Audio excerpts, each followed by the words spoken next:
Hello everyone, welcome to GATE academy. आज हम लोग कास्टिंग के कुछ इंपॉर्टेंट गेट क्वेश्चंस को लेंगे और उन गेट क्वेश्चंस के बेसिस पे मैं आपके साथ कुछ इंपॉर्टेंट कास्टिंग के कंसेप्ट्स को भी डिस्कस करने वाला हूं। तो आप वीडियो को पूरा स्टार्ट से एंड तक देखेंगे यहाँ पे। तो स्टेप बाय स्टेप हम लोग क्या करेंगे, इजी वे में ट्राई करेंगे उन कॉन्सेप्ट्स को देखने की और साथ में उन क्वेश्चंस पे अप्लाई करने का। तो आपको बहुत ही हेल्प मिलने वाला है इस वीडियो से, इस वीडियो के कंसेप्ट से मिलने वाला है, so that you can apply this concepts in your next और coming GATE examination.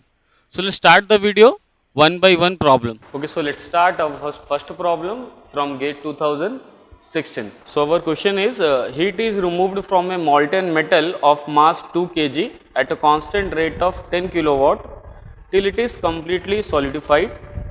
The cooling curve is shown in the figure below.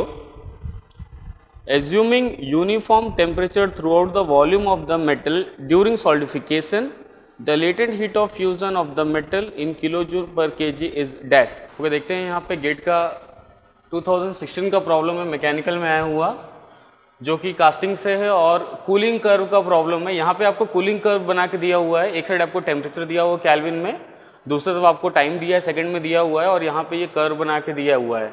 आपको प्रॉब्लम में ये भी दिया हुआ है what is the mass of the molten metal और साथ में दिया है रेट ऑफ हीट रिजेक्शन भी दिया हुआ है 10 किलोवाट और आपको पूछ रहा है what is the value of latent heat of fusion in terms of kilo joule per kg पूछ रहा है यहाँ पे। राइट, यहाँ पे देखेंगे ये जो प्रॉब्लम दिया हुआ है, बेसिकली ये जो कर्व बनाया हुआ है कूलिंग कर्व का डायग्राम आपको दिया हुआ है।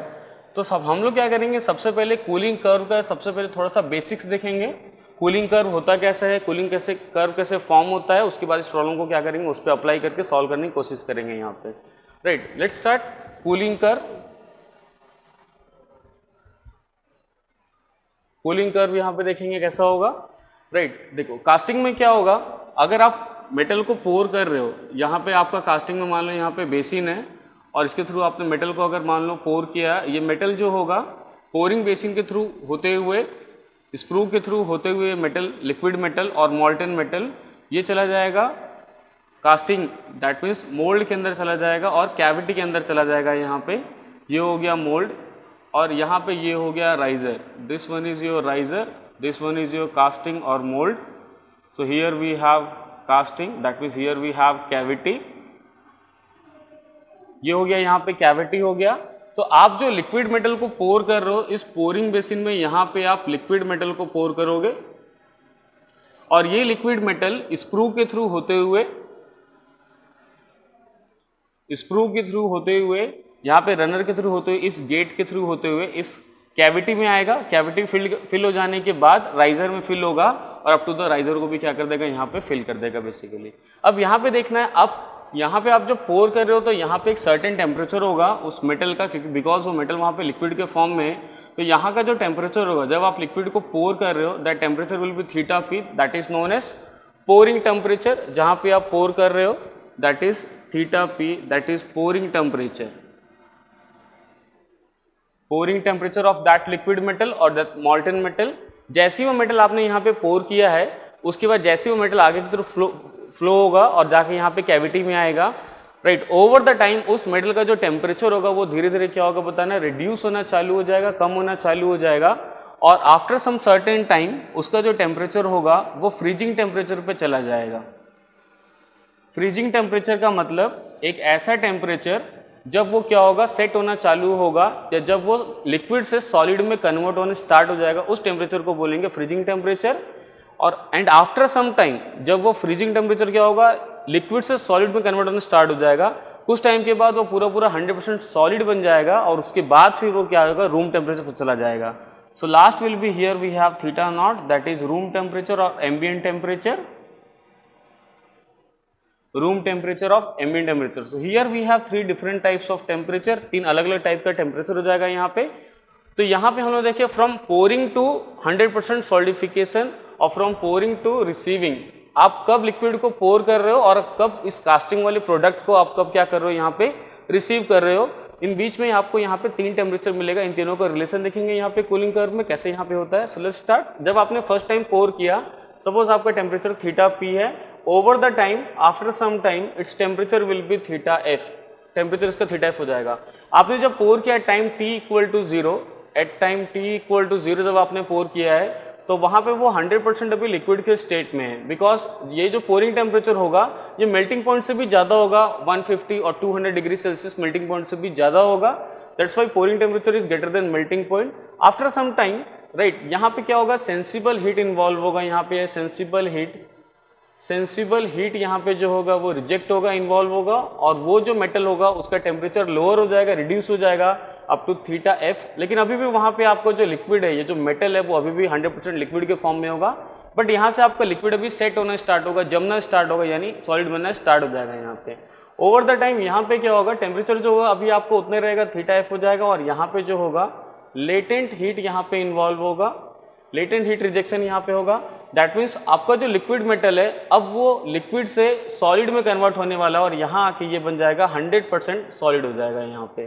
तो 100% लिक्विड से 100% सॉलिड हो जाएगा, यानी यहाँ पे इसका होने वाला है फेस चेंज हो जाएगा, यहाँ पे इसका फेस चेंज हो जाएगा। एंड आफ्टर दैट सॉलिड, इसके बाद ओवर द टाइम टेम्परेचर और यहाँ पे रिड्यूस हो जाएगा, और यहाँ पे जो टेम्परेचर है वो आ जाएगा थीटा नॉट आ जाएगा। दैट इज वो अभी भी सॉलिड था, सॉलिड रहेगा अभी, लेकिन यहाँ पे फिर से यहाँ पे आ जाएगा सेंसिबल हीट, यहाँ पे फिर से आ जाएगा सेंसिबल हीट, और ये बन जाएगा यहाँ पे 100% सॉलिड बन जाएगा।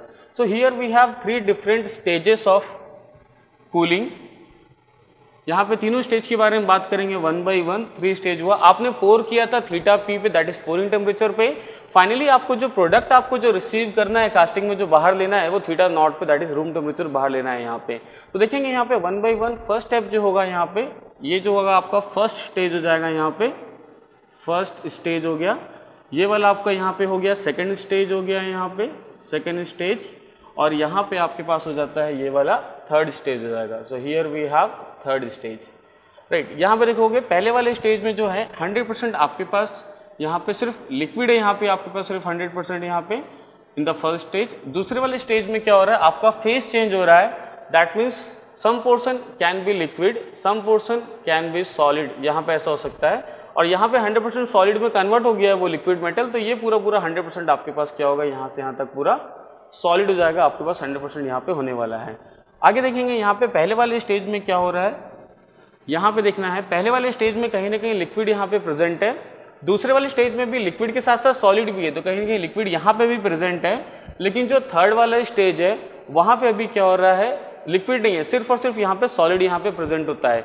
आगे यहाँ पे देखेंगे जैसे पहले स्टेज में और दूसरे स्टेज में यहाँ पे लिक्विड प्रेजेंट है, तो लिक्विड अगर यहाँ पे प्रेजेंट होगा तो कहीं ना कहीं लिक्विड में क्या होने वाला है बताना, श्रिंकेज होने वाला है, लिक्विड कहीं ना कहीं श्रिंक होगा, तो श्रिंक होगा तो इस लिक्विड का जो श्रिंकेज का जो कंपनसेशन होगा, जो कंपनसेट करेगा यानी जो मेंटेन करेगा, उसको मेंटेन करने वाला है यहाँ पे राइजर मेंटेन करना है, that means riser will compensate, riser will compensate, riser will compensate that liquid shrinkage, that liquid shrinkage.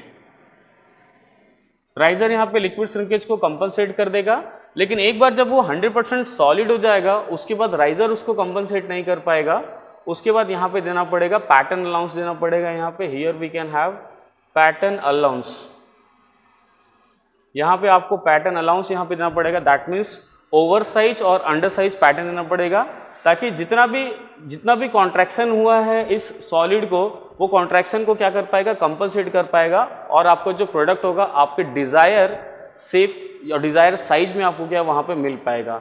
But what is the purpose of riser, अगर मैं राइजर का पर्पस देखूंगा तो राइजर का पर्पस ऐसा होता है, आप यहाँ पे देख पाओगे, राइजर जो होगा वो कास्टिंग के ऊपर प्लेस्ड होगा, दैट मीन्स जैसे जैसे आपका कास्टिंग जो होगा श्रिंक होना चालू करेगा इन स्टेज ऑफ लिक्विड, क्योंकि पहले वाले स्टेज में और दूसरे वाले स्टेज में, दोनों स्टेज में कहीं ना कहीं लिक्विड आपके पास प्रेजेंट है, और अगर वो लिक्विड जब श्रिंक होना चालू हो जाएगा तो वैसे केस में क्या होगा, यहाँ पे श्रिंकेज होगा, तो उस श्रिंकेज वॉल्यूम को मेंटेन करने के लिए राइजर ऊपर लिक्विड है, ये भी लिक्विड के फॉर्म में, ये भी लिक्विड के फॉर्म में है, तो आपका जो राइजर होगा वो लिक्विड को ट्रांसफर करेगा, इस कास्टिंग को इस कैविटी में ट्रांसफर करेगा, सो दैट जितना भी कास्टिंग में श्रिंकेज हुआ उसको क्या कर पाएगा, वो मेंटेन कर पाएगा, उस वॉल्यूम को मेंटेन कर पाएगा, ताकि आपका जो प्रोडक्ट है उसका साइज जो छोटा ना हो, और वो जिस साइज में आप चाहते हो उसी साइज में आपका प्रोडक्ट आपको वहाँ पे बनेगा इस कैविटी में।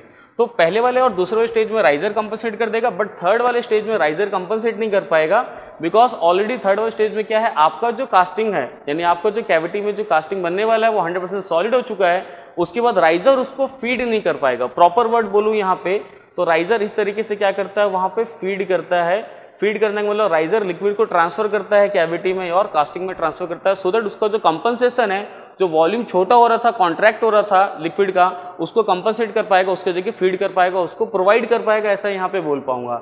बट थर्ड वाले स्टेज में जब 100% सॉलिड बन चुका है आपका कास्टिंग, वैसे कि इसमें राइजर उसको फीड नहीं कर पाएगा, फीड प्रोवाइड नहीं करेगा, तो उसके लिए हमको क्या करना पड़ेगा, बड़ा पैटर्न बना के डालना पड़ेगा या थोड़ा सा छोटा pattern.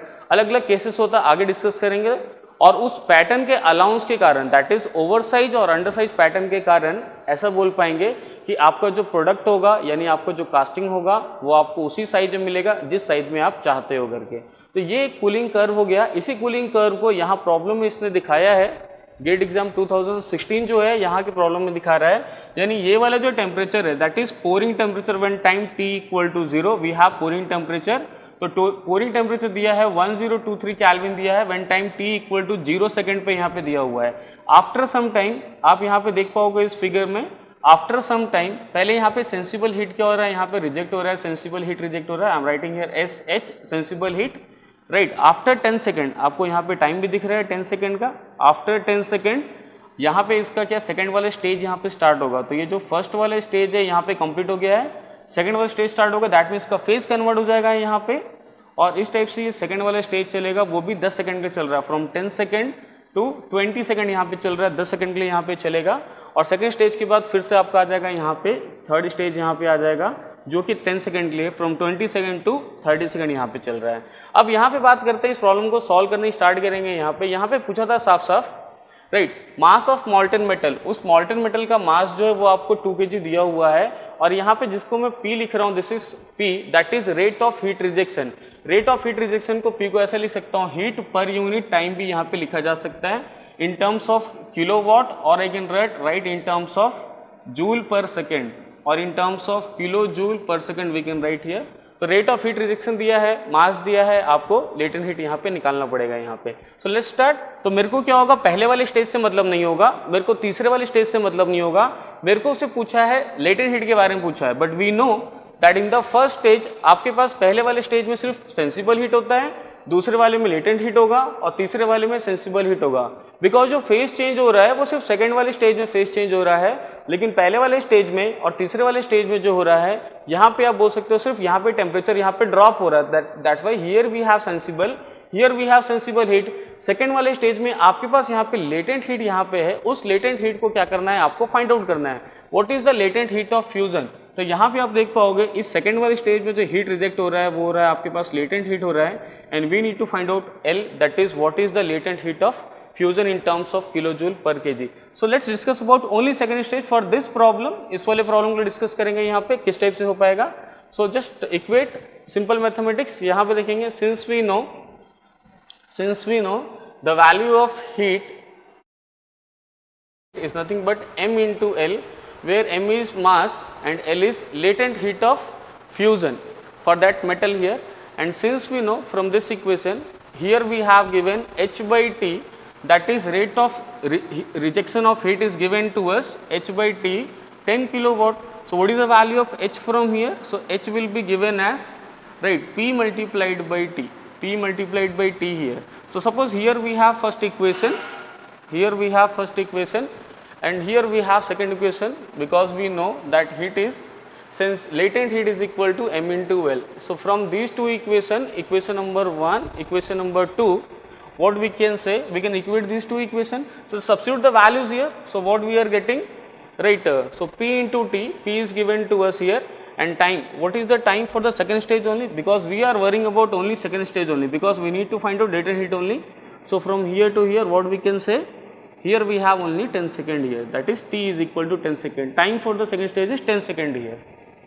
So here we can write that is P into T is equal to m into L. So here P given is 10 kilowatt, 10 into 10 raised to 3, time that is 10 second here, that is mass 2 kg multiplied by L. So from here we can find out that L is equal to 15 into 10 raised to 3, that is equal to L is equal to 50 kilojoule per kg. So this is the value of latent heat of fusion. इस वाले problem में यही आपसे पूछा था, what is the latent heat of fusion in terms of kilojoule per kg. So here latent heat of fusion is 50. So our right answer for this problem is 50 only. So right answer will be 50. That is latent heat of fusion is 50 kilojoule per kg. Okay, so first problem is completed. Now we will start our next problem, which is from GATE 2008. The problem is, while cooling, a cubical casting of side 40 mm undergoes 3%, 4% and 5% volume shrinkage during the liquid state, phase transition and solid state respectively. The volume of metal compensated from the riser is 4 options: 2%, 7%, 8% and 9%. तो ये problem gate 2008 का दिया हुआ है. Problem ऐसा बोल रहा है कि वॉल्यूम श्रिंकेज यहाँ पे हो रहा है कास्टिंग के दौरान, राइट. लिक्विड स्टेट में 3%, फेज ट्रांजिशन में 4%, सॉलिड स्टेज में दे रहा है 5% दे रहा है. पूछ रहा है what is the volume compensated by riser in terms of percentage. 2%, 7%, 8% और 9% यहाँ पे लिखेंगे. जैसे मैंने आपको लास्ट वाले प्रॉब्लम मैंने आपको समझाया कि कभी भी अगर हम कास्टिंग कर रहे हैं, कास्टिंग का मतलब होता है कि हमने मेटल को लिक्विड के फॉर्म में यहाँ पे पोर किया है यानी डाला है, और वो स्क्रू के थ्रू होते हुए, इस रनर के थ्रू, गेट के थ्रू होते हुए एक कैविटी में आएगा, और कैविटी में आने के बाद ये over the time, after some time क्या होगा, ये ठंडा होने लगेगा, कूल होने लगेगा और ये सेट हो जाएगा और फाइनली रूम टेम्परेचर पे आ जाएगा. उसके बाद कास्टिंग को हम लोग बाहर ले लेंगे, ऐसा यहाँ पे बोल पाएंगे. That means temperature pouring temperature से डाउन होता रहेगा, फॉल होता रहेगा और फाइनली आ जाएगा रूम टेम्परेचर पे आ जाएगा. मैंने आपको लास्ट वाले प्रॉब्लम में यही 3 टेम्परेचर आपको बताया था. That means at time t = 0 जब आपने यहाँ पे क्या किया, लिक्विड को पोर किया हाईएस्ट टेम्परेचर जो कि मेल्टिंग पॉइंट से भी ज़्यादा था. आफ्टर सम टाइम वो फ्रीजिंग टेम्परेचर पे आ जाता है सेंसिबल हीट रिजेक्ट करके. आफ्टर सम टाइम वो वापस फ्रीजिंग टेम्परेचर पे ही रहता है, लेकिन वहाँ पे उसका फेस चेंज हो जाता है. दैट मीन्स जो लिक्विड मेटल था वो 100% सॉलिड में क्या हो जाता है, कन्वर्ट हो जाता है. और आफ्टर सम टाइम वो जो सॉलिड है वो सॉलिड में ही रहता है, बट उसका टेम्परेचर लोअर हो जाता है after rejecting the sensible heat. ऐसा यहाँ पे बोल पाऊंगा. अब यहाँ पे हम लोग बात करते हैं 3 स्टेज की. ऑलरेडी मैं आपके साथ बात किया था, first stage, second stage, third stage. अगर ये तीनों का यहाँ पे नाम देखो तो पहले वाली स्टेज का नाम होता है लिक्विड श्रिंकेज स्टेज, जिसको बोला जाता है. Here we can have liquid shrinkage. दूसरे वाली स्टेज का, सेकेंड स्टेज वाले का नाम जो होगा वो हो जाएगा सॉलिडिफिकेशन श्रिंकेज स्टेज, और कुछ लोग उसको फेस चेंज स्टेज भी बोलते हैं. और थर्ड वाला जो हो जाएगा वो हो जाएगा सॉलिड श्रिंकेज स्टेज. इस टाइप से बोल पाएंगे. नाउ यहाँ पे प्रॉब्लम में साफ साफ आपको दिया हुआ है, लिक्विड स्टेट में बोला है 3% आपका श्रिंकेज होगा, फेज ट्रांजिशन में 4% श्रिंकेज होगा, और सॉलिड में कितना होगा, 5% आपका श्रिंकेज होने वाला है. यानी लिक्विड स्टेज मतलब फर्स्ट वाले स्टेज की बात कर रहा है 3%, इस वाले में बोल रहा है 4%, इस वाले में बोल रहा है 5% यहाँ पे बोल रहा है. सो हम लोग पहले ही डिस्कस किए थे कि जो राइजर होता है वो कहाँ पे लगा होता है, कास्टिंग के ऊपर लगा होता है, जो कि कास्टिंग को लिक्विड फीड करता है, लिक्विड मेटल फीड करता है. और एक राइजर कास्टिंग को तब तक फीड कर पाएगा जब तक राइजर खुद भी लिक्विड होगा और कास्टिंग लिक्विड होगा. लेकिन आप देखोगे थर्ड वाले स्टेज में, जैसे ही थर्ड स्टेज स्टार्ट होता है वहां आप देखोगे 100% सॉलिड बन चुका है, कास्टिंग 100% सॉलिड बन चुका है. इसका मतलब उसके बाद राइजर उसको फीड नहीं दे सकता है. यानी जो ऊपर लगा हुआ राइजर है, कास्टिंग के ऊपर लगा हुआ राइजर है, वो सिर्फ और सिर्फ फर्स्ट वाले स्टेज में और सेकंड वाले स्टेज में कास्टिंग को फीड दे पाएगा. दैट मीन्स लिक्विड ट्रांसफर कर पाएगा जब तक आपका कास्टिंग जो है लिक्विड स्टेज में. क्योंकि आप देख पाओगे पहले वाले स्टेज में कहीं ना कहीं लिक्विड है 100%, दूसरे वाले स्टेज में पूरा लिक्विड तो नहीं है, लेकिन लिक्विड के साथ साथ सॉलिड है, लेकिन कहीं ना कहीं वहां पे भी लिक्विड है. तो जो भी जब कास्टिंग, जैसे ही इसका टेम्परेचर कम होगा, डाउन होगा, तो वैसे कि इसमें क्या होगा, कास्टिंग का टेम्परेचर कम होने के कारण इसका वॉल्यूम श्रिंक होगा, और उस लिक्विड का वॉल्यूम श्रिंक होगा पहले वाले स्टेज में. दूसरे वाले स्टेज में क्या होगा, उसका वॉल्यूम श्रिंकेज होगा. तो दोनों ही स्टेज को मिला के जितना भी वॉल्यूम श्रिंक होने वाला है वो पूरा लिक्विड जो ट्रांसफर करेगा, यानी जो फीड करेगा, वो उसको राइजर ही फीड करेगा. लेकिन एक बार वो 100% सॉलिड बन जाता है कास्टिंग, उसके बाद राइजर फीड नहीं कर पाएगा. तो यहाँ पे साफ साफ क्वेश्चन पूछा, what is the volume compensated by riser. Riser कितना वॉल्यूम कंपनसेट करेगा. तो भाई फर्स्ट वाले स्टेज में जहाँ पे लिखा हुआ है 3% यहाँ पे, और सेकेंड वाले स्टेज में जहाँ पे लिखा हुआ है 4% यहाँ पे लिखा हुआ है, तो सिर्फ 3% और 4%, दैट मीन्स टोटल मिला के यहाँ पे बोल पाऊंगा. तो volume compensated by riser that means 3% plus 4% that is equal to 7% only. तो 7% जो होगा, राइजर जो होगा 7% वॉल्यूम को क्या कर पाएगा, कंपनसेट कर पाएगा during first stage as well as second stage कर पाएगा. So here right answer is option B, that is 7% here. Okay, तो अब हम लोग क्या करेंगे, कुछ और प्रॉब्लम्स को लेंगे कास्टिंग के, बट बाकी के जो प्रॉब्लम्स लेने वाला हूँ अभी वो थोड़ा सा स्लाइट डिफरेंट होगा बाकी के दो प्रॉब्लम से. जैसे अभी मैं जो कुछ प्रॉब्लम लूँगा कंटिन्यूसली 2 या 3 जो प्रॉब्लम लूँगा वो पैटर्न डिज़ाइन के बेसिस पे लूँगा. कास्टिंग में क्या होता है पैटर्न डिज़ाइन उसको समझेंगे, कैसे पैटर्न को डिज़ाइन किया जाता है समझेंगे, और उनके बेसिस पे जो गेट एग्जाम में ऑलरेडी प्रॉब्लम आ चुके हैं उन कुछ प्रॉब्लम्स को हम क्या करेंगे यहाँ पे समझने की कोशिश करेंगे. सो let's start our third problem from pattern design. So our problem from GATE 2004 is a grey cast iron blocks 200 cross 100 cross 10 mm cube are to be sand cast in sand mold, full stop. Shrinkage allowance for pattern making is 1%. The ratio of volume of pattern to that of casting will be 4 options 0.97, 0.99, 1.01, 1.03. चलो start करते हैं. यहाँ पे gate 2004 का problem है यहाँ पे मेरे पास, जो कि यहाँ पे पैटर्न डिज़ाइन से प्रॉब्लम है. यहाँ पे आप यहाँ पे देखो कि ग्रे कास्ट आयरन ब्लॉक बोल दिया, दैट मीन्स आपका जो प्रोडक्ट बनने वाला है उसका जो मटेरियल है, प्रोडक्ट या फिर कास्टिंग कुछ भी बोलेंगे यहाँ पे, दोनों में से कोई भी एक चीज़. तो आपका यहाँ जो प्रोडक्ट बनने वाला है यानी जो कास्टिंग होगा उसका मटेरियल ग्रे कास्ट आयरन दिया हुआ है और उसका जो ब्लॉक के फॉर्म में होगा दैट मीन्स क्यूबॉइडल ब्लॉक होगा यहाँ पे, जिसका डायमेंशन आपको दिया हुआ है 200 mm cross 100 mm cross 10 mm, that is length width और हाइट यहाँ पे दिया हुआ है.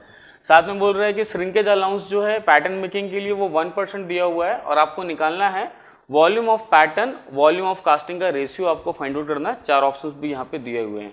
तो देखते हैं यहाँ पे पैटर्न डिज़ाइन क्या होगा और इस पैटर्न डिज़ाइन का जो प्रॉब्लम है उसको कैसे हम लोग यहाँ पे बेस्ट वे में सॉल्व कर पाएंगे.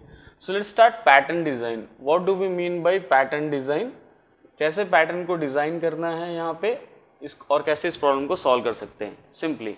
Right, just look at here.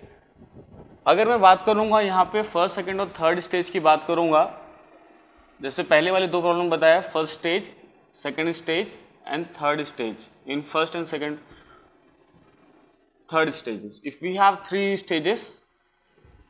stages here, then what we can say here, first stage and second stage, riser will take care for both. No need of pattern, oversize pattern और undersize pattern. पहले वाले और दूसरे वाले stage में ऐसा मैं बोल सकता हूँ कि जो राइजर होगा वो टेक केयर करेगा. दैट मीन्स आपका ड्यूरिंग सॉलिडिफिकेशन, जब आपका लिक्विड कूल हो रहा होगा यानी सॉलिडिफाई हो रहा होगा, उस टाइम पे क्या होगा, कुछ वॉल्यूम श्रिंकेज होगा यानी लिक्विड का कुछ वॉल्यूम श्रिंक हो जाएगा और उस श्रिंकेज को जो मेंटेन करेगा, जो कंपनसेट करेगा, वो राइजर उसको फीड करेगा और मेंटेन कर देगा वहाँ पे. अब बात करते हैं यहाँ पे थर्ड वाले स्टेज में. थर्ड वाले स्टेज का मतलब होगा कि आपका जो कास्टिंग है वो भी 100% क्या हो गया है, सॉलिड हो गया है और उसका टेम्परेचर थीटा एफ से वो थीटा नॉट पे जाने वाला है, that is from freezing temperature to room temperature वहाँ पे जाने वाला है. So from here it is solid. यहाँ पे भी ये पूरा सॉलिड है और यहाँ पे भी कैसा रहेगा, यहाँ पे सॉलिड रहेगा. बिकॉज ये जो सेकंड वाले स्टेज होता है, सेकंड वाले स्टेज जहाँ पे एंड होता है वहाँ पे आपका जो प्रोडक्ट है यानी जो कास्टिंग है वो 100% सॉलिड बन चुका है और वहाँ से अब पूरा सॉलिड रहेगा, बट उसका टेम्परेचर अभी लोअर होगा, उसका टेम्परेचर रिड्यूस होने वाला है, यहाँ पे ऐसा बोल पाऊंगा. तो थर्ड वाले केस में जहाँ पे कोई भी लिक्विड नहीं बचता है, वहाँ पे जहाँ पूरा सॉलिड हो चुका रहता है, वहाँ पे आपको चाहिए रहता है ओवरसाइज पैटर्न या फिर अंडरसाइज पैटर्न चाहिए होता है, ताकि जो वॉल्यूम रिड्यूस होने वाला है, जो श्रिंकेज होने वाला है वहाँ पे उसको कंपनसेट करे और आपको प्रोडक्ट उसी साइज का मिल जाए जिस साइज का आप प्रोडक्ट चाहते हो एक्चुअली में, वैसा आपको मिलना चाहिए. तो थर्ड वाले में यहाँ पे बोल पाएंगे that pattern allowance will be provided here. In third stage pattern allowance will be provided. Right, we will discuss about pattern allowance. What do mean by pattern allowance, just look at here. Suppose let take an example here. Take an example. अगर मान लो ऐसा है कि मेरे को एक cube बनाना है यहाँ पे एज ए कास्टिंग और प्रोडक्ट. यहाँ पे मैं लिख रहा हूँ इस टाइप का कास्टिंग और प्रोडक्ट, कास्टिंग और प्रोडक्ट. अगर मुझे ये मेटल का एक क्यूब बनाना है यहाँ पे, suppose let's its length is suppose 10 centimetre. अगर मेरे को एक कास्टिंग बनाना है, ये प्रोडक्ट बनाना है जो कि क्यूबिक कास्टिंग होगा, here we have a cube, और ये प्रोडक्ट का जो लेंथ होगा 10 सेंटीमीटर का होगा. इसके लिए मेरे को क्या करना पड़ेगा, सैंड मोल्ड के अंदर सबसे पहले क्या करना पड़ेगा, कैविटी बनाना पड़ेगा with the help of pattern, और उस पैटर्न की हेल्प से वहां पे क्या करेंगे, क्यूब बनाएंगे और उस क्यूब में क्या करेंगे, लिक्विड को पोर करेंगे. Just look at here. तो यहाँ पे जो आपका पैटर्न होगा उसका शेप सेम होगा, that mean that will be also cube, लेकिन वहाँ पे उसका जो साइज होगा वो थोड़ा सा डिफरेंट होने वाला है। यहाँ पे suppose here we have wood pattern, here we have wood pattern, that is pattern made of wood. और इस पैटर्न के कारण हम लोग क्या करेंगे, इस पैटर्न को यूज करके सैंड मोल्ड में हम लोग क्या करेंगे, कैविटी बनाएंगे, क्यूबिक कैविटी बनाएंगे। उस क्यूबिक कैविटी को फिल करने वाले हैं, लिक्विड मेटल से फिल करने वाले हैं, so that we can get casting here. अब इसका यहाँ पे बात आता है कि what should be the size, इसका साइज कितना होना चाहिए, यहाँ पे ऐसा बात करेंगे what should be the size, यानी यहाँ पे कितना साइज होगा इसका, side, what is the length of the side of the wood pattern, right. और यहाँ पे आपको जो है कास्टिंग मिलने वाला है। तो यहाँ पे क्या हो रहा है, ध्यान देंगे, यहाँ पे श्रिंकेज होने वाला है, थोड़ा सा कहीं ना कहीं वॉल्यूम में रिडक्शन आने वाला है। तो उसके लिए हम लोग क्या सोच पाते हैं कि ठीक है, अगर वॉल्यूम में रिडक्शन आने वाला है तो उसके लिए या तो आपको जो पैटर्न होना चाहिए, या तो पैटर्न जो होगा एक्चुअल प्रोडक्ट से स्लाइटली थोड़ा सा बड़ा होगा, या फिर एक्चुअल प्रोडक्ट से स्लाइटली थोड़ा सा क्या होना चाहिए, छोटा होना चाहिए। डिफरेंट केसेस होते हैं डिफरेंट सिचुएशंस में, उसके हिसाब से देखना पड़ेगा कि आपका जो पैटर्न का जो साइज होगा वो कास्टिंग के साइज से क्या ओवर होना चाहिए, या फिर आपको जो पैटर्न का साइज है वो कास्टिंग के साइज से थोड़ा अंडर होना चाहिए। इस टाइप का बात करेंगे यहाँ पे। सो लेट्स स्टार्ट फर्स्ट केस, पहले वाले केस यहाँ पे स्टार्ट कर रहा हूँ, जहाँ पे मैं कास्टिंग और पैटर्न दोनों के साइज के डिफरेंस के बारे में बात करूंगा। कौन सा छोटा होना चाहिए, कौन सा बड़ा होना चाहिए, कितना स्मॉल होना चाहिए, कितना बिग होना चाहिए, इस बारे बात करेंगे यहाँ पे।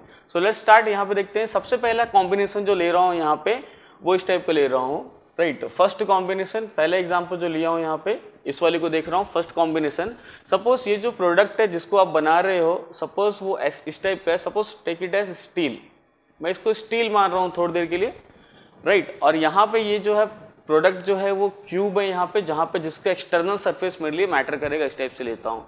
यहाँ पे आप देखोगे तो यहाँ पे सबसे पहले मेरे पास दो चीज़ होता है। पहली बात तो मेटल होगा, कौन कौन से मेटल के बारे में हम डिस्कस करेंगे, और दूसरा जो होगा डिफरेंट टाइप्स ऑफ सरफेस होगा, उसके बारे में भी यहाँ पे डिस्कस करेंगे। ध्यान देना यहाँ पे मेटल आपको दो टाइप का होगा अगर मैं कास्टिंग ले रहा हूँ तो। पहला जो मेटल होगा वो हो जाएगा grey cast iron, grey cast iron, और दूसरा जो मेटल होगा, राइट, रेस्ट ऑल मेटल्स जो बच जाएंगे आपके पास, rest all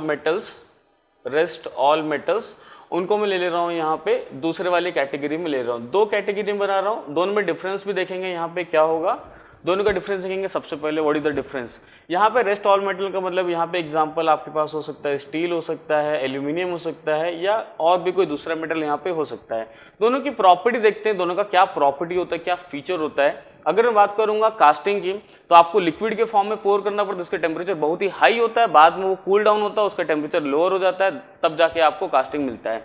so during solidification और during cooling what we can say, ये जो रेस्ट ऑफ द मेटल्स है यहाँ पे क्या होता है, श्रिंकेज होता है, यहाँ पे इट श्रिंक्स, तो यहाँ पे हो जाता है आपके पास श्रिंकेज होता है, that means reduction in volume, यानी आपका जो वॉल्यूम होने वाला है उसका वो होने वाला है यहाँ पे रिड्यूस होने वाला है उसका वॉल्यूम, रिडक्शन इन वॉल्यूम होने वाला है for all the rest of the metal. लेकिन जो ग्रे कास्ट आयरन आता है वो स्पेशल केस होता है, ग्रे कास्ट आयरन जो बाकी मेटल से थोड़ा सा डिफरेंट होता है, और डिफरेंट यहाँ पे ये होता है कि जो ग्रे कास्ट आयरन होगा वो श्रिंक नहीं होगा बट इट विल एक्सपांड, यानी उसका रिवर्स प्रॉपर्टी होगा, एक्सपांड होगा, दैट मीन्स इसका जो वॉल्यूम होगा वो इंक्रीज होने वाला है इन द थर्ड स्टेज। तो थर्ड वाला जो स्टेज होगा आपका कूलिंग में, थर्ड वाला स्टेज होगा कूलिंग कर्व में, वहां पे उसका वॉल्यूम जो होगा ग्रे कास्ट आयरन का वॉल्यूम जो होगा इंक्रीज हो जाएगा, दैट मीन्स वो एक्सपांड हो जाएगा, लेकिन बाकी के जो मेटल्स होंगे वो श्रिंक हो जाएंगे यहाँ पे। तो मैं यहाँ पे काम करता हूँ, ये तो मेटल्स के बारे में देख लिया, किस टाइप का मेटल आप कास्ट कर सकते हो। दूसरा देखूंगा सरफेस के बारे में भी थोड़ा सा देखूंगा, कितने टाइप का सरफेस आपके पास यहाँ पे हो सकता है। तो दो टाइप का सरफेस होगा, पहला होगा एक्सटर्नल सरफेस, एक्सटर्नल सरफेस आपका पहला वाला सरफेस होगा, दूसरा वाला सरफेस आपके पास हो जाएगा इंटरनल सरफेस। दोनों का डिफरेंस देखेंगे, क्या है एक्सटर्नल क्या है इंटरनल सरफेस, दोनों का डिफरेंस यहाँ पे देखते हैं। External surface in the sense आपके पास, जैसे एग्जांपल में लेता हूँ यहाँ पे क्यूब ले लिया, राइट, क्यूबॉइड ले लिया, यानी कुछ ऐसे सरफेस जिसका आउटर वाला जो सरफेस है वो आपके लिए मैटर करता है। क्यूबॉइड के लिए आउटर सरफेस जहाँ पे मैटर करेगा that is external surface. Internal surface का अगर मैं एग्जांपल यहाँ पे लेना चाहता हूँ, जैसे यहाँ पे आप देखना चाहते हो हॉलो सिलेंडर, मैंने यहाँ पे बोला, सपोज करो हॉलो सिलेंडर, यहाँ पे अगर मैं बोल रहा हूँ हॉलो सिलेंडर इस टाइप से बोल रहा हूँ, या फिर हॉलो स्फीयर बोल रहा हूँ, जहाँ पे भी इंटरनल सरफेस का मतलब होगा जहाँ पे भी अंदर का सरफेस मैटर कर रहा है। फॉर एग्जांपल यहाँ पे अगर मैंने सपोज करो एक क्यूब बनाया है या फिर जो क्यूबॉइड बनाया है, तो इस क्यूब या क्यूबॉइड के लिए आप देख सकते हो कि जो बाहर का जो आउटर सरफेस होता है, 6 सरफेस जो होते हैं वो आपके लिए मैटर करेगा। लेकिन यहाँ पे अगर मान लो हॉलो सिलेंडर अगर बना रहा हूँ यहाँ पे इस टाइप सा, तो इस हॉलो सिलेंडर के केस में क्या होगा, सपोज करो मेरे लिए जो मैटर कर रहा है फिलहाल यहाँ पे मैं अंदर के सरफेस को ज़्यादा फोकस कर रहा हूँ, वो सरफेस मुझे मान लो चाहिए और वो सरफेस से मुझे काम है आगे जाके, तो मैं अंदर के सरफेस को मैटर करूँगा, दैट इज इंटरनल सरफेस, ऐसा यहाँ पे बोल पाऊंगा। तो दो अलग अलग टाइप का सरफेस हो सकता है, दो अलग अलग टाइप के मेटल्स हो सकते हैं। अब यहाँ पे मैं बात कर रहा था पैटर्न डिजाइन की, बात कर रहा था कि पैटर्न डिजाइन यहाँ पे करना है तो बेसिकली साइज ऑफ पैटर्न यहाँ पे हम लोगों को फाइंड आउट करना है। पैटर्न डिजाइन का सीधा सा मतलब होता है basically what is the size of pattern, size of pattern, pattern का साइज कितना होना चाहिए, ये बेसिकली हम लोग यहाँ पे पैटर्न डिजाइन में रीड करने वाले हैं। जैसे यहाँ पे मैं देखूंगा आपका जो प्रोडक्ट होता है, तो प्रोडक्ट का डायमेंशन आपको हमेशा नोन होता है किसी भी प्रॉब्लम में कि वो जो प्रोडक्ट है उसका क्या डायमेंशन है, क्या उसका साइज है। अब हम लोगों को बताना होता है कि उस प्रोडक्ट को बनाने के लिए आप जो पैटर्न यूज करने वाले हो उस पैटर्न का क्या साइज होना चाहिए, ये यहाँ पे हम लोग देख रहे हैं। तो उसके हिसाब से क्या होगा, सबसे पहला वाला कॉम्बिनेशन में यहाँ पे लेता हूँ। So this is my first combination, जहाँ पे मैं ले रहा हूँ स्टील ले रहा हूँ और साथ में इसके साथ मेरा एक्सटर्नल सरफेस भी मैटर कर रहा है। यहाँ पे फर्स्ट कॉम्बिनेशन कैसा हो गया बताना, जहाँ पे मैं रेस्ट ऑफ द मेटल्स यानी ये वाली कैटेगरी को यूज कर रहा हूँ, साथ में एक्सटर्नल सरफेस यानी इन दोनों को कॉम्बिनेशन क्या, इन दोनों को कंबाइन कर रहा हूँ यहाँ पे। ये मेरा फर्स्ट एग्जांपल हो गया। अब देखते हैं यहाँ पे क्या होगा, ध्यान देना। तो यहाँ पे आप देख रहे हो कि ये एक्सटर्नल सरफेस यहाँ पे मैटर कर रहा है, साथ में ये जो प्रोडक्ट बनने वाला वो स्टील से बनने वाला, और कहीं ना कहीं स्टील क्या हो जाएगा बताना, श्रिंक हो जाएगा, जिसका वॉल्यूम क्या हो जाएगा बताना, वॉल्यूम उसका क्या हो जाने वाला, रिड्यूस हो जाने वाला है। So let's take an example, मान लो आपको 10 सेंटीमीटर का क्या है, आपको चाहिए था प्रोडक्ट जिसका लेंथ होना चाहिए 10 सेंटीमीटर, लेकिन यहाँ पे आप देख पाओगे कि इसका लेंथ जो होगा मेरे को 10 से ज़्यादा रखना चाहिए या फिर कम रखना चाहिए। मान लो इसको मैं लिखता हूँ 10 एग्जैक्टली, अगर मान लो सपोज करो पहले मैं इसको एग्जैक्टली रख लिया 10 सेंटीमीटर। वैसे केस में क्या होगा, एग्जैक्टली मैंने पैटर्न को रखा 10 सेंटीमीटर, कैविटी भी बनेगा 10 सेंटीमीटर का, लेकिन जब वो श्रिंक होगा तो 10 से थोड़ा छोटा हो जाएगा, लेकिन आपको चाहिए 10, दैट्स वाई यहाँ पे 10 नहीं रख सकते, 10 से आपको ज़्यादा रखना पड़ेगा। फॉर एग्जाम्पल मैंने यहाँ पे ले लिया सपोज 10.2 सेंटीमीटर ले लिया, यहाँ पे 10 से थोड़ा सा बिगर ले लिया हूँ यहाँ पे। अब क्या होगा बताना, आपका जो वुड पैटर्न का जो साइज है कास्टिंग के साइज से थोड़ा सा बड़ा है, तो आपका कैविटी भी थोड़ा बड़ा बनेगा वहां पे, उसमें आप लिक्विड को पोर करोगे, और थर्ड वाले स्टेज में जब वो कूल होगा तो वैसे कंडीशन में क्या होगा, थोड़ा सा श्रिंक होने के कारण, क्योंकि स्टील यहाँ पे श्रिंक होगा डेफिनेटली, तो थोड़ा सा श्रिंक होने के कारण आपने ओवर साइज बनाया था 10.2, अब वो थोड़ा सा श्रिंक हो जाएगा और अपने एक्चुअल साइज में यानी जहाँ पे उसको आना चाहिए 10 सेंटीमीटर पे यहाँ पे आ जाएगा। तो मैं यहाँ पे ये देख सकता हूँ कि पहले वाले कॉम्बिनेशन पे आपको थोड़ा सा ओवर साइज पैटर्न यहाँ पे बनाना पड़ेगा, लेकिन मैंने तो यहाँ पे एग्जांपल दिया 10.2, लेकिन एग्जैक्ट वैल्यू भी आपको पता होगा, अलग अलग मेटल्स का अलग अलग क्या होगा, प्रॉपर्टी होगा, कौन कितना श्रिंक होता है, उसके बेसिस पे ये वाला वैल्यू डिसाइडेड होगा। तो इसको बोला जाता है, यहाँ पे ध्यान से देखेंगे, ये जो 10 सेंटीमीटर हो गया आपके लिए, ये हो गया साइज ऑफ कास्टिंग और साइज ऑफ प्रोडक्ट हो गया। ये 10.2 सेंटीमीटर जो मैंने लिया ये मेरा हो गया यहाँ पे साइज ऑफ पैटर्न हो गया, साइज ऑफ पैटर्न यहाँ पे ये हो जा रहा है। अब मैं यहाँ पे बात करूंगा what is size of pattern, और दोनों में डिफरेंस भी है 0.2 का डिफरेंस, तो यहाँ पे ऐसा लिख सकते हैं, right, size of pattern is equal to whatever size of casting plus pattern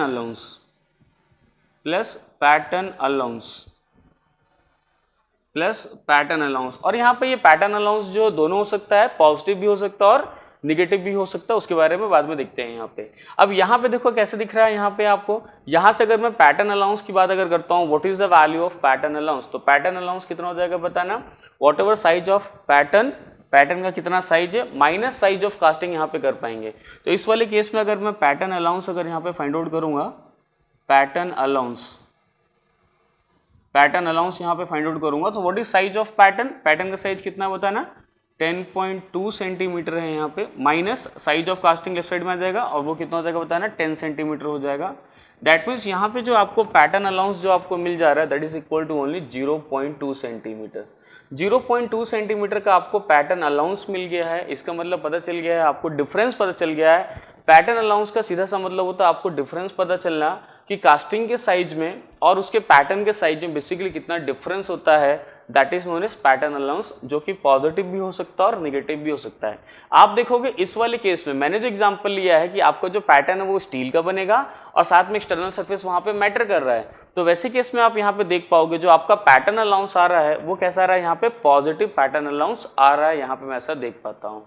आगे देखेंगे दूसरा वाला केस देखते हैं जहाँ पे हो सकता है पॉजिटिव नहीं आके क्या हो सकता है, नेगेटिव भी आ सकता है, ऐसा यहाँ पे देखेंगे, राइट। सेकेंड केस, दूसरा वाला केस यहाँ पे स्टार्ट करूंगा जहाँ पे मान लो मटेरियल मैंने चेंज कर दिया, मटेरियल को कर देता हूँ ग्रे कास्ट आयरन कर देता हूँ और उसके साथ अभी भी एक्सटर्नल वाला सरफेस जो है, अभी भी एक्सटर्नल वाले सरफेस ही मान लो मैटर करेगा। सेकेंड वाले एग्जाम्पल में कर देता हूँ सेम में देखता हूँ वहाँ पे, यानी आपका जो कास्टिंग होगा वो क्यूबिक कास्टिंग है, right. Here we have casting in the form of cube, इसका जो शेप होगा क्यूब का होगा और उसका जो रिक्वायर्ड डायमेंशन होना चाहिए side of cube should be 10 centimetre, 10 centimetre इसका यहाँ पे होना चाहिए।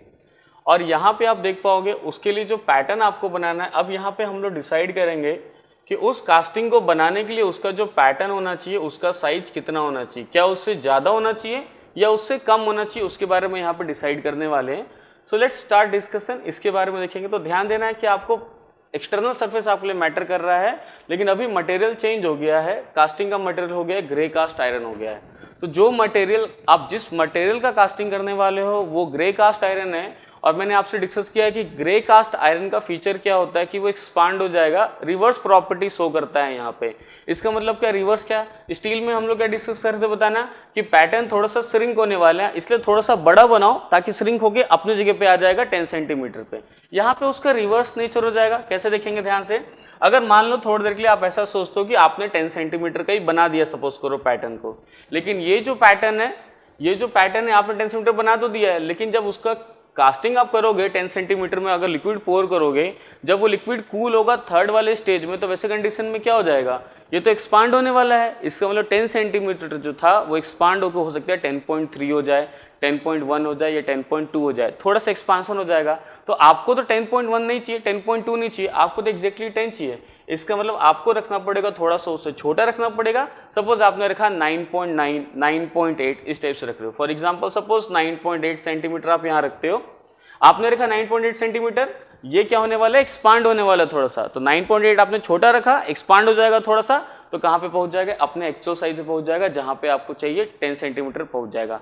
तो आप यहाँ पे देख सकते हो कि यहाँ पे जो पैटर्न का साइज है वो कास्टिंग के साइज से थोड़ा छोटा आ रहा है यहाँ पे, लेकिन इसका पहला वाला केस अगर मैं देखता हूँ तो यहाँ पे आपका जो पैटर्न का जो साइज था वो कास्टिंग के साइज से थोड़ा सा बड़ा आ रहा था। अगर अब मैं यहाँ पे अलाउंस की बात करता हूँ, what is the value of pattern allowance, pattern allowance के बारे में अगर मैं यहाँ पे बात करूँ कि यहाँ पे पैटर्न अलाउंस कितना है, तो पैटर्न अलाउंस का वही वाला फॉर्मूला अप्लाई करूंगा, that is size of pattern, इसको उस तरफ ले लिया, माइनस साइज ऑफ कास्टिंग ले लूंगा यहाँ पे। तो साइज ऑफ पैटर्न यहाँ पे मेरे पास कितना होता है ना, 9.8 है, माइनस साइज ऑफ कास्टिंग यहाँ पे कितना है, 10 सेंटीमीटर है। So it will be minus 0.2 centimetre, minus 0.2 centimetre यहाँ पे आ रहा है। आप देख पा रहे हो पहले वाले केस में पैटर्न अलाउंस पॉजिटिव था, इस वाले केस में पैटर्न अलाउंस नेगेटिव हो गया।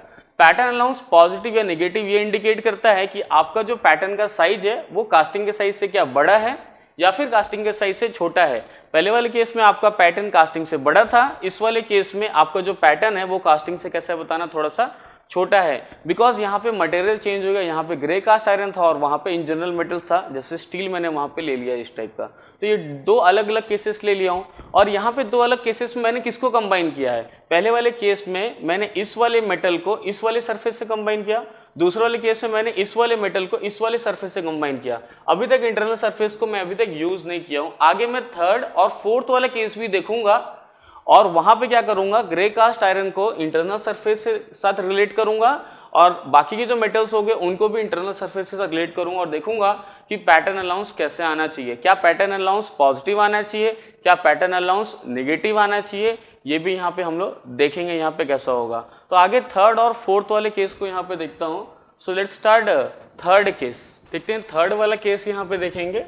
थर्ड वाले केस में मैं किसको कंबाइन करने वाला हूँ बताना, सपोज स्टील को कंबाइन करने वाला हूँ, that is in general metals जो हो गया उसको इंटरनल सरफेस के साथ कंबाइन कर रहा हूँ, इंटरनल सरफेस के साथ कंबाइन करता हूँ और देखूंगा पैटर्न अलाउंस कैसा होना चाहिए यहाँ पे। तो मान लो इस टाइप का मैंने ले लिया। अगर ये हॉलो सिलेंडर का एग्जांपल ले लेता हूँ यहाँ पे कि इस टाइप से आप बना रहे हो यहाँ पे, जहाँ पे हॉलो सिलेंडर में आपके लिए इंटरनल सरफेस मैटर करेगा, यानी internal dia DI, internal dia. और मैं यहाँ पे एक्सटर्नल डाया जो है उसके बारे में बात नहीं करता हूँ, D0, that is external dia.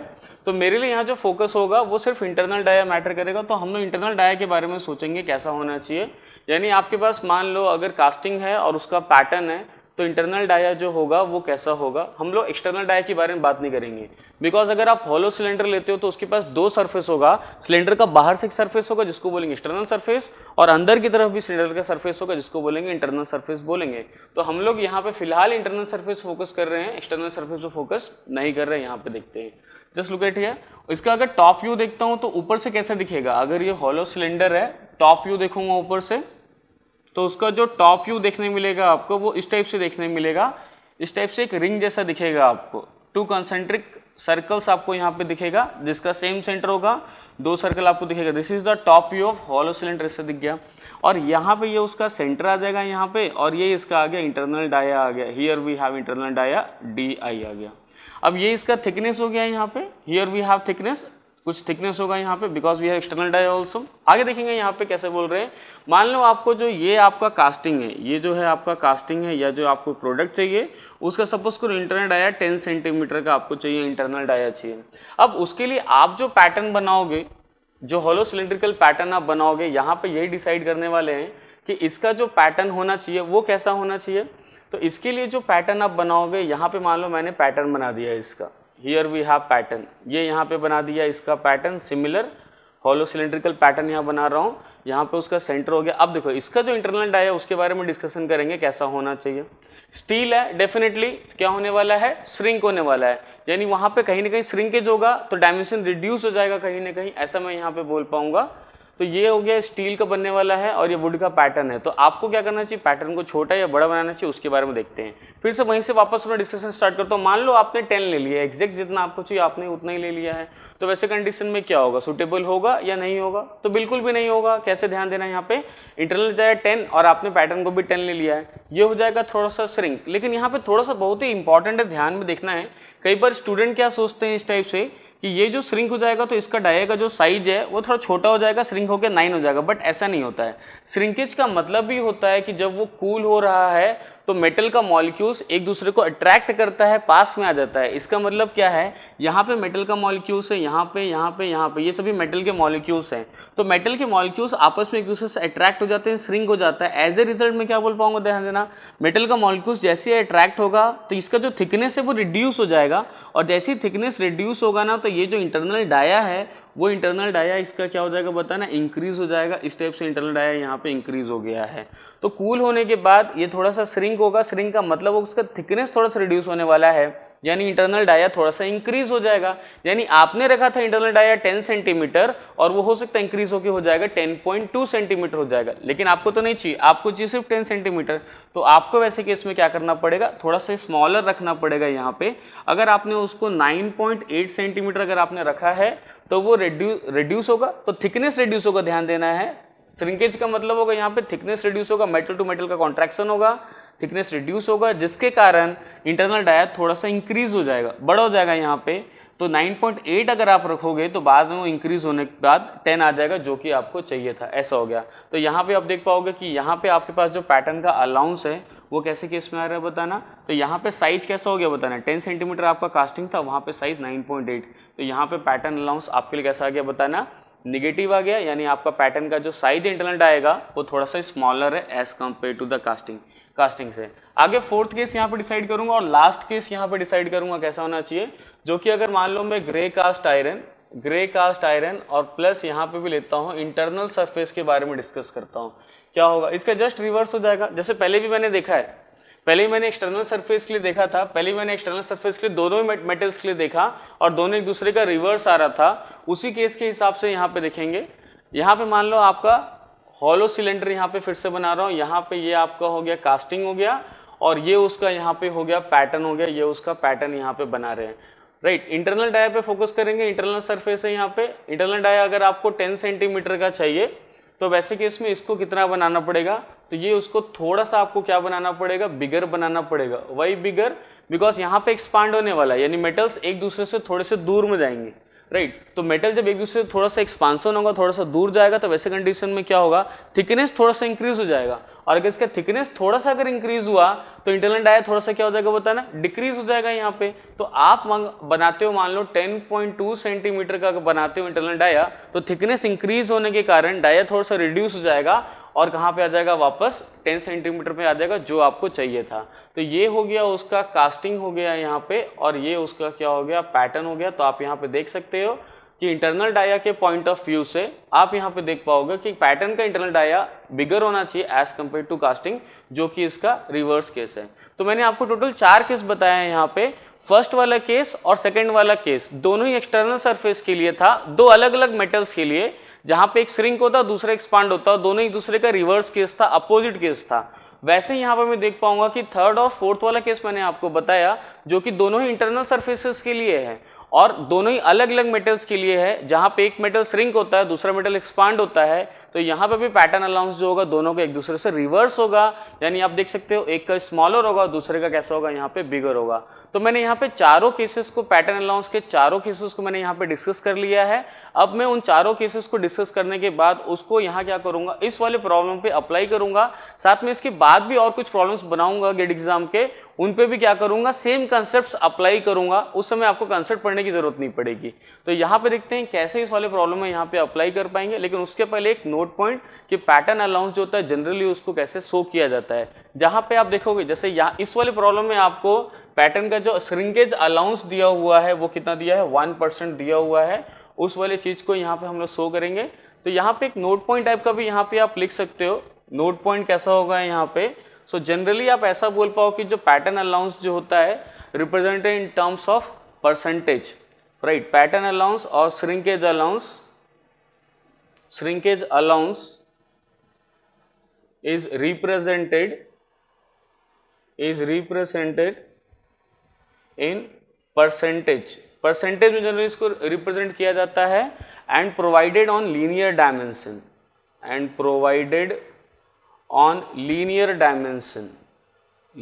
Dimension. इसका मतलब जैसे मैंने आपको यहाँ पे कितने सारे एग्जांपल्स दिखाए, मैं कहीं पे भी क्या कर सही, मैंने जब आपको क्यूब बताया, जब यहाँ पे कास्टिंग ऑफ पैटर्न, तो साइड पे यानी लेंथ पे मैंने आपको बताया कि लेंथ उसका स्मॉलर होना चाहिए या फिर ग्रेटर होना चाहिए।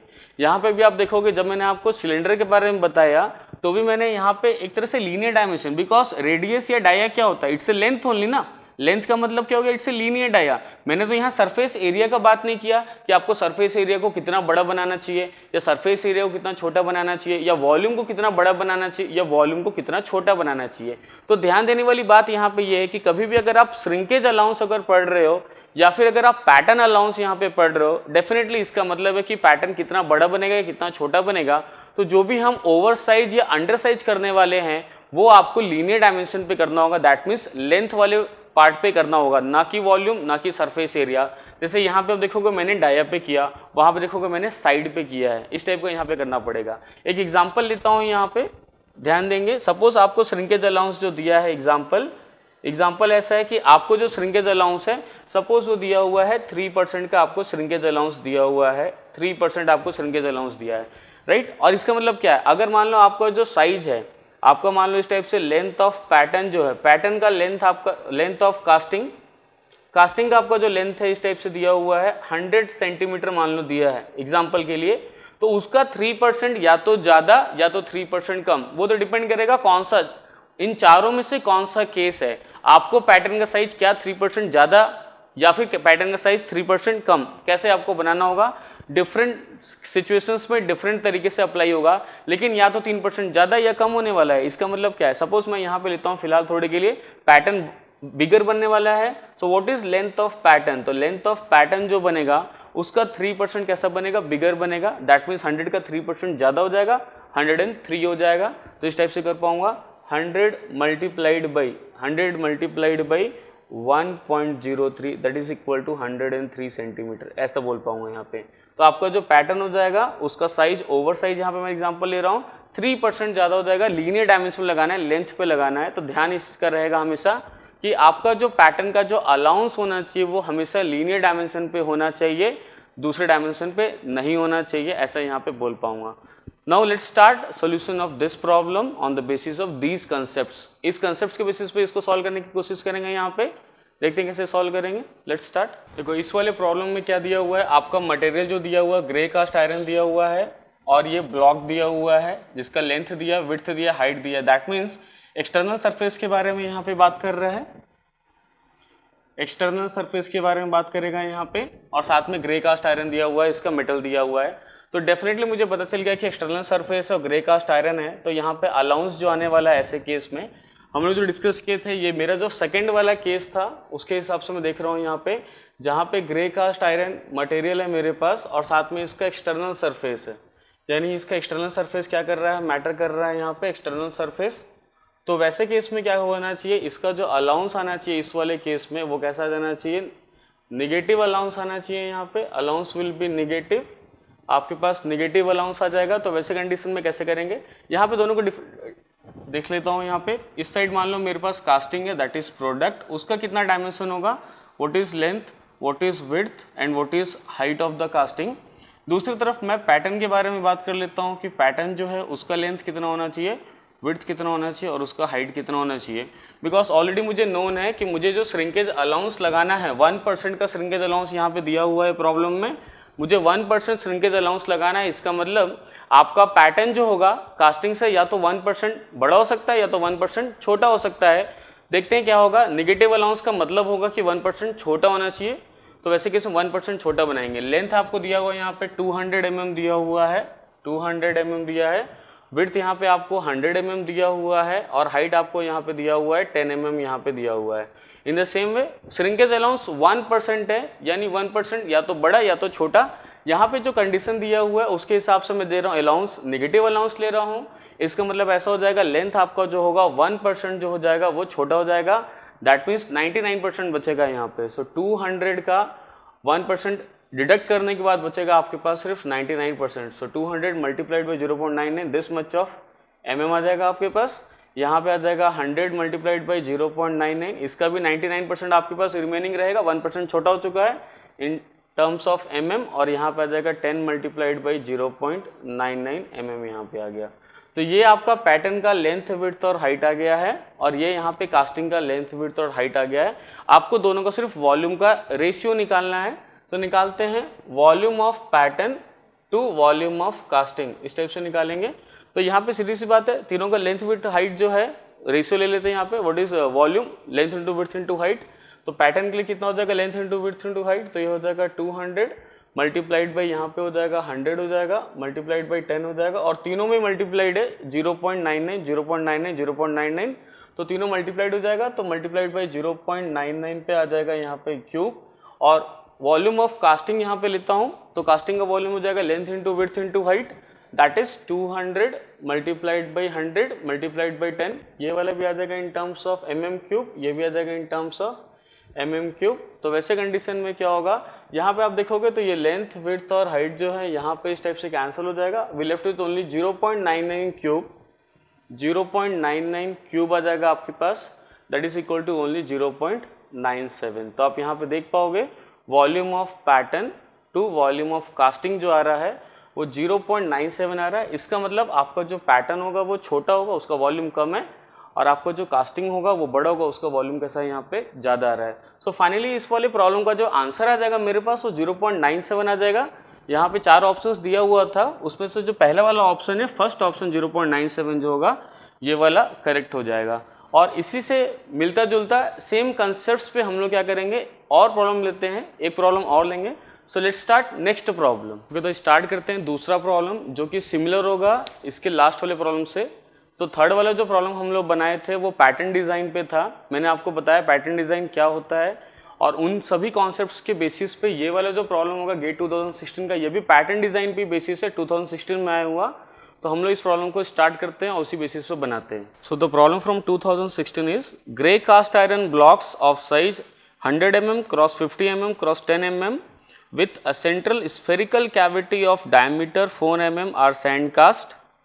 The shrinkage allowance for the pattern is 3%. The ratio of volume of pattern to volume of casting is dash. देखते हैं यहाँ पे 2016 का प्रॉब्लम यहाँ पे आया हुआ है गेट में, जो कि सिमिलर है ऑलमोस्ट लास्ट वाले प्रॉब्लम से, लेकिन थोड़ा सा डिफरेंस कहाँ पे होगा वो देखेंगे। जैसे यहाँ पे भी जो आपका जो कास्टिंग का मटेरियल दिया हुआ है वो ग्रे कास्ट आयरन दिया हुआ है और उसका एक्सटर्नल सरफेस दिया है, दैट मीन्स क्यूबॉइडल दिया हुआ है, लेंथ दिया है, विड्थ दिया और हाइट दिया उस ग्रे कास्ट आयरन का। लेकिन साथ में लास्ट वाले केस से थोड़ा सा एक डिफरेंस आ गया है। लास्ट वाले केस में क्या था, सिर्फ और सिर्फ एक क्यूबॉइडल कास्टिंग बनाना था, बट इस वाले केस में क्या करना है, उसमें एक सेंट्रल स्फेरिकल कैविटी भी आपको प्रोड्यूस करना है, जिसका जो डाया होना चाहिए डी इक्वल टू 4 mm का डाया होना चाहिए, यानी उस क्यूबॉइड के अंदर स्फेरिकल सेंट्रल एक कैविटी होना चाहिए। ये आपको प्रोड्यूस करना जो थोड़ा सा डिफरेंट है यहाँ पे पिछले वाले प्रॉब्लम से, और साथ में वही सेम श्रिंकेज अलाउंस आपको दिया हुआ, दैट इज 3% का आपको श्रिंकेज अलाउंस दिया है। पूछा वही ये same volume of pattern to volume of casting आपसे यहाँ पे पूछा है। देखते हैं यहाँ पे अगर मैं बात करूँगा तो ये यहाँ पे आपके पास क्यूबॉइडल हो गया है, तो क्यूबॉइडल का मतलब हो जा रहा है इट्स एन एक्सटर्नल सरफेस, तो ये आपके पास एक्सटर्नल सरफेस आ गया है यहाँ पे। लेकिन आपके पास जो सेंट्रल स्फेरिकल कैविटी आ गया है, यानी उस क्यूबॉइड के अंदर जो सेंट्रल स्फेरिकल कैविटी आ जाएगा, ये आपके लिए जो सेंटर में जो स्फेरिकल कैविटी इसका डाया दिया 4 सेंटीमीटर, ये आपके लिए हो गया यहाँ पे इंटरनल सरफेस हो गया है। तो एक सरफेस आपका हो जा रहा है एक्सटर्नल, लेकिन दूसरा वाला सरफेस जो हो जा रहा है इंटरनल हो रहा है। मटेरियल चेंज नहीं होगा, मटेरियल वही होगा, ग्रे कास्ट आयरन ही होगा, बिकॉज उस क्यूबॉइडल ब्लॉक में आपको सेंटर पे स्फेरिकल कैविटी आपको बनाना है। तो देखते हैं यहाँ पे, तो यहाँ पे आपका क्या हो जा रहा है, दोनों का साइज देखूंगा कैसा होगा। मान लो मैं यहाँ पे कास्टिंग का ले रहा हूँ, कास्टिंग का कितना साइज होना चाहिए, कैसा होना चाहिए, और साथ में पैटर्न का साइज क्या होना चाहिए वो भी यहाँ पे देखते हैं। तो सबसे पहले देखूंगा on the basis of external surface, external surface के बेसिस पे देखूंगा, यानी यहाँ पे अगर मैं देखूंगा लेंथ कितना है, विड्थ कितना है और हाइट कितना है। यहाँ पे अगर देखता हूँ तो वैसे कि इसमें लेंथ आपको दिया हुआ है यहाँ पे 100 mm होना चाहिए कास्टिंग का, विड्थ आपको होना चाहिए 50 mm होना चाहिए और हाइट आपको होना चाहिए 10 mm आपका यहाँ पे हाइट होना चाहिए।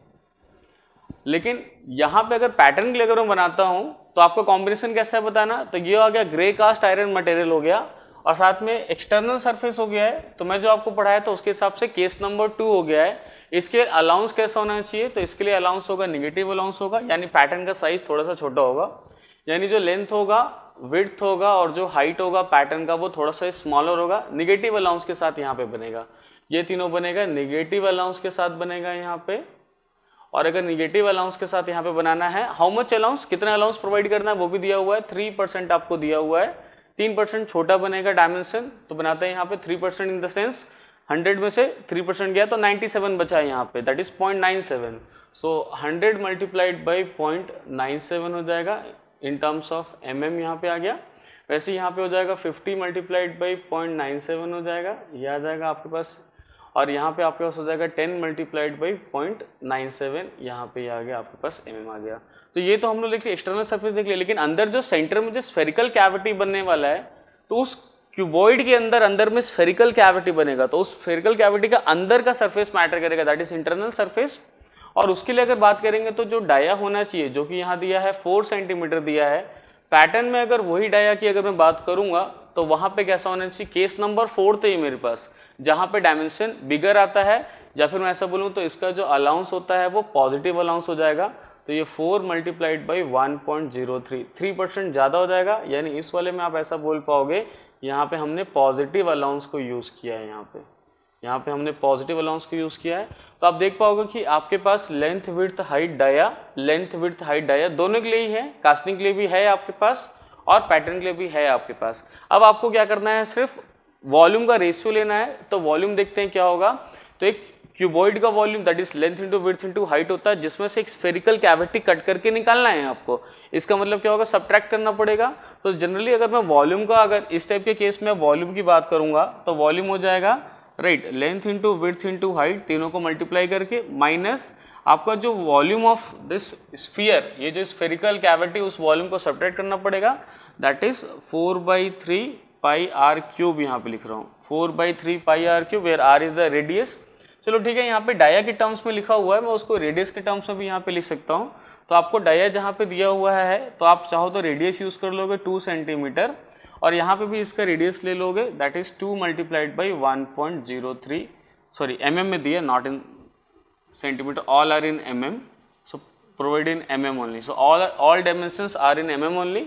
तो यहाँ पे आप क्या करोगे, पुट कर सकते हो। तो इस टाइप से दोनों के लिए आप लिख सकते हो यहाँ पे। So volume of pattern to volume of casting, अगर आप लगाओगे यहाँ पे तो आपको लेना पड़ेगा right length multiplied by width multiplied by height minus 4/3 pi r cube, और यहाँ पे आप पूरा डायमेंशन पैटर्न का पुट करोगे यहाँ पे, और यहाँ पे जब पुट करोगे length into width into height minus 4/3 pi r cube यहाँ पे पुट करोगे। तो यहाँ पे पूरा डायमेंशन आपको जो पुट करना होगा वो कास्टिंग का पुट करना होगा। आपके पास दोनों का अलग अलग पूरा डायमेंशंस दिया हुआ है, उन सभी को यहाँ पे आप सब्स्टिट्यूट करोगे। सब्स्टिट्यूट करने के बाद छोटा सा मैथमेटिकल कैलकुलेशन करोगे, सिर्फ स्कूल लेवल मैथमेटिक्स। तो उसके बाद आपको जो सॉल्व होकर यहाँ से आ जाएगा वो 0.912 आ जाएगा। तो ये वाला जो प्रॉब्लम है इसमें मल्टीपल चॉइस नहीं दिया हुआ है, 4 ऑप्शंस नहीं दिए हुए हैं। यहाँ पे fill in the blanks, that is numerical data type का क्वेश्चन दिया हुआ था यहाँ पे। तो जिसका आंसर आपको क्या करना पड़ेगा, इंसर्ट करना पड़ेगा वहाँ पे गेट एग्जाम में 0.912, और अप टू 3 डिजिट हम लोग क्या करते हैं जनरली इंसर्ट करते हैं, ताकि आपका जो चांस होगा वो ज़्यादा बेटर होगा, सही होने का चांस होगा अप टू 3 डिजिट। तो 912 यहाँ पे क्या करोगे, इंसर्ट कर दोगे, और ये उसका क्या हो जाएगा, राइट आंसर हो जाएगा इस वाले प्रॉब्लम का 2016 का। सो फ्रेंड्स, आज के क्लास में मैं आपके साथ 4 क्वेश्चंस को डिस्कस किया हूँ, जो 2 कूलिंग कर्व का प्रॉब्लम था और 2 जो है पैटर्न डिजाइन से है। I hope you have understood the concepts well, और आप इन प्रॉब्लम्स को बहुत अच्छे से समझ पाए हो। तो आप बाकी के प्रॉब्लम्स को जो गेट एग्जाम में आने वाले हैं या जो ऑलरेडी आ चुके हैं, बाकी के प्रॉब्लम्स को आप सेम कंसेप्ट अप्लाई करके बहुत ही इजी वे में आप उनको क्या कर सकते हो, प्रॉब्लम को सॉल्व कर सकते हो। But even though if you have some doubt, you can put in the comment section. We will try to resolve that, right? And we will meet in the next video with some new problems or new topic also. Okay, bye.